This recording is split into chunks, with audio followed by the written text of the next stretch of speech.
his standard representing the different aspects of his life. The Danish coat of arms, the national flag of Greece, the black and white stripes of the Mountbatten family, and his royal title, the castle representing Edinburgh. And on top of the coffin, his naval cap. The Duke became the Lord High Admiral in 2011. It also has his ceremonial sword. And Max Foster, that Land Rover is very special, unusual to see it in a funeral such as this. Explain what it is.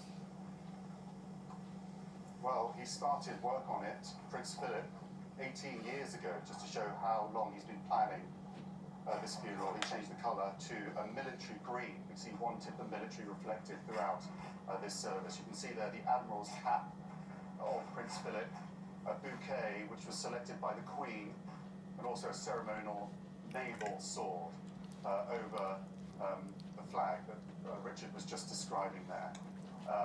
We're about to hear the national anthem, which will be a very poignant moment, and then we're going to see members of Prince Philip's household lining up behind the coffin, his closest staff, and then the royal family will join in.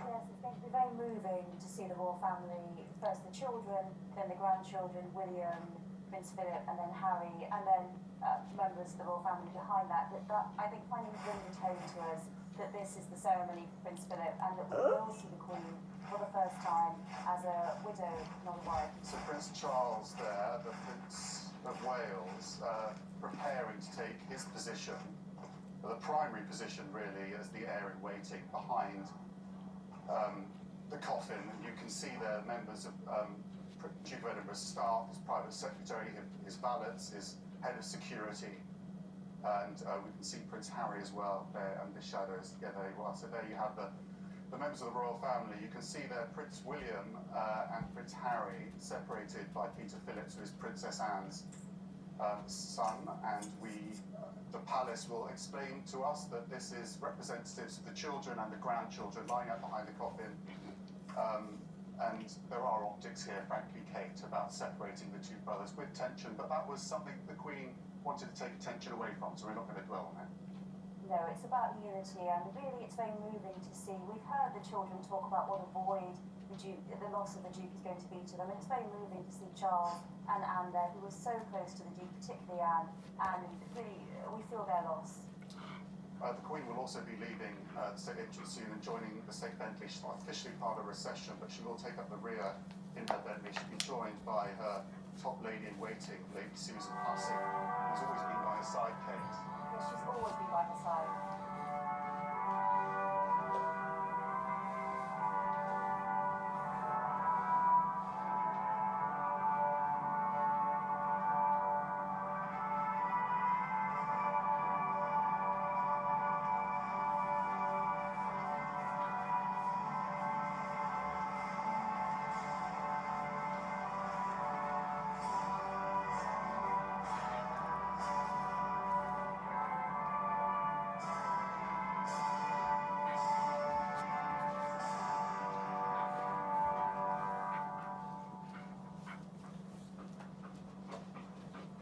Short procession will take about 8 minutes. We're at the top of the castle grounds here in what is effectively the private quarters for the Queen. And they will go down the hill towards the chapel in this, what feels very much like a state funeral, but it's really a military funeral. How would you describe it? It's not a state funeral, it's officially a ceremonial funeral, but it's very much a military funeral. This is really commemorating the Duke as a naval man, and even as consort, putting the military services first was such a priority for him. The working different veterans, and really that, as Richard was saying, his last engagement was with the Royal Marines.